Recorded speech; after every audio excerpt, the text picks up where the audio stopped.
wage their battle to destroy the evil forces of the Decepticons, the Transformers.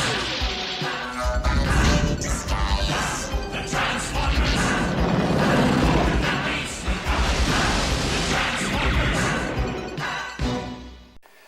Welcome, ladies and gentlemen, to another exciting edition of Transformers Reviews. Well, guys, today I'm happy to bring you a character that I really like, and that would be this guy right here, Jazz. But let's go ahead and strip all this stuff off real quick to give you just kind of an overall look at just the car mode by itself, so we can kind of look at its design and stuff. And, you know, even though it's not his traditional mode that he had from the cartoon, I actually do like this vehicle mode.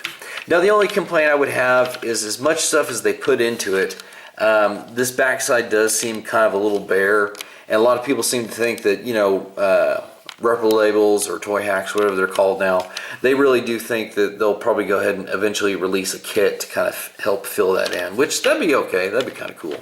The one other nitpick I have design-wise is just how this figure comes together. This piece of armor bit does, I wish it was a little more flush with this part that becomes his arm.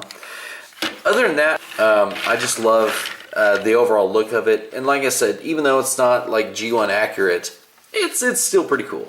So if you choose not to have the Titan or the combiner tech in here, you could go ahead and put the gun in here. Which, I mean, that looks okay too. I think it looks a little bit better on the side, kind of helps with the profile a little bit more. Kind of gives it, in my opinion, a better look if you're going to put the weapon on there. But I really can't say all that much more about his vehicle mode. Like I said, it's slick, it looks fast, and it definitely evokes the G1 Stylus character. But we'll go ahead and compare him with the Power of the Prime's Beachcomber. You kind of see how they stack up to each other. Here he is with Skylinks. And, you know, for the guys that are sporting red, blue, and white, you kind of, they wouldn't look too terrible together. I mean, they're different shades, but they're mostly, you know, mostly white colors. So, well, with that out of the way, let's go ahead and we're going to take a look at this guy and see how he stacks up in robot mode. And here we have Jazz, the cool man himself, in his robot mode. The first thing that I want to mention is look at just his overall aesthetic. This is Jazz. I mean, they have got it nailed. Even the back doesn't look too bad on him. I'm okay with that, like for real.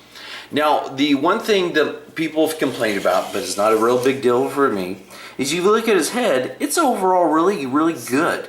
A lot of people have said that the molding for the mouth is not all that really there. You know, but I look at it and I can kind of see where his mouth is. And matter of fact, looking on the camera, it's picking up that detail, what bit there is. And you know what? Okay, so maybe his mouth is not the most clearly defined, but I'm okay with where it's at, to be honest. Plus, I love just the chest, how it is the actual vehicle hood and how great it looks. Now, one of the things that people haven't really mentioned, but that I noticed, is on Jazz, he can have his joints are stiff enough to kind of do this. He can have the full range of motion. But if you want to have his arm, like say with the pose out here, well, you aren't going to have that much of a good time, because his arms, for whatever reason, that hinge is weak to where it won't hold up the arm going out this way. So if you wanted to have Jazz, you know, doing a pose like this, well, you're unfortunately not going to get it. So you got to keep that in mind. But hey, you know what? Whatever. That's whatever. So like I said, a lot of people have also complained about the fact that his back right here is very visible. And, you know, like we saw from the back, it's not bad. You know, and I'm just speaking for personal opinion. I understand if that might bug you. And even when you can see this, like visually, my eyes most of the time, ironically, just ignore it.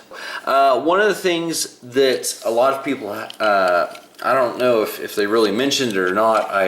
It's been a while since I looked at a Jazz review.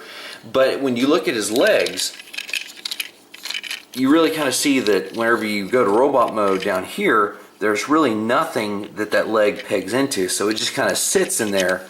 And while it does have a little bit of wobble, the great thing about it is, even though it doesn't tab into anything on the leg, it doesn't impact his posability at all.